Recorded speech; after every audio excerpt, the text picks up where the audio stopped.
So hi guys, అదేంటంటే Blinkit అనే ఒక డెలివరీ స్టోర్ అయితే ఉంది. అక్కడికి వెళ్తున్నాను.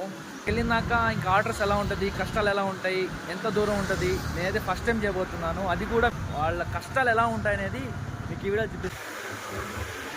స్టార్ట్ అయిపోయాను గాయస్. ఇంకా నుంచి ఇక్కడ నేరుగా 1.2 కిలోమీటర్స్ చూపిస్తా ఉంది మన లొకేషన్. ఇంకా ఫైనల్ గా లొకేషన్ అయితే వచ్చేసాను గైస్. ఇంకా ఆర్డర్ కోసం చూడండి, చాలా మంది అయితే వెయిట్ చేస్తున్నారు ఇక్కడ. లోపలికి వెళ్ళంగానే స్కాన్ అయితే కనబడింది గైస్. స్కాన్ చేస్తే ఆర్డర్ వస్తుందని చెప్పారు. ఇంకా అయితే స్కాన్ చేసి ఇంకా స్కాన్ చేయగానే 1 or 2 minutes తర్వాత ఆర్డర్ అయితే వచ్చింది. నేనైతే ఆర్డర్ ని యాక్సెప్ట్ చేశాను. మనకు వచ్చిన ఆర్డర్ మాత్రం కాక్ అయితే ఈ కాక్ తీసుకు ఈ లొకేషన్ లో ఇచ్చేయాలి. ఇక ఆర్డర్ అయితే తీసుకొని బయలుదేరాను గైస్. హెల్మెట్ మాత్రం కన్ఫర్మ్ గా యూజ్ చేయాలి. నేను వీడియో కోసం కాబట్టి హెల్మెట్ అయితే యూజ్ చేయలేదు. ఆర్డర్ మాత్రం పక్కనే అయితే ఉంది. ఇంకా ఆర్డర్ లొకేషన్ కి అయితే రీచ్ అయిపోయాను గైస్. ఆర్డర్ తీసుకొని మనకి ఫస్ట్ ఆర్డర్ 19 రూపీస్ అయితే. నేనైతే ఇలాంటి ఆర్డర్స్ చాలా అయితే వేసాను. నాకైతే 1 day కి దిమ్మ తిరిగిపోయింది. ఇక్కడ డెలివరీ చేసే వాళ్ళకి హ్యాట్స్ ఆఫ్ అని చెప్పొచ్చు. నాకైతే ఇప్పుడు అర్థమైంది గైస్ వాళ్ళు ఎంత కష్టపడుతున్నారో. గైస్ ఇంకా మీకు పార్ట్ 2 వీడియో కావాలంటే కింద అయితే కామెంట్ చేయండి.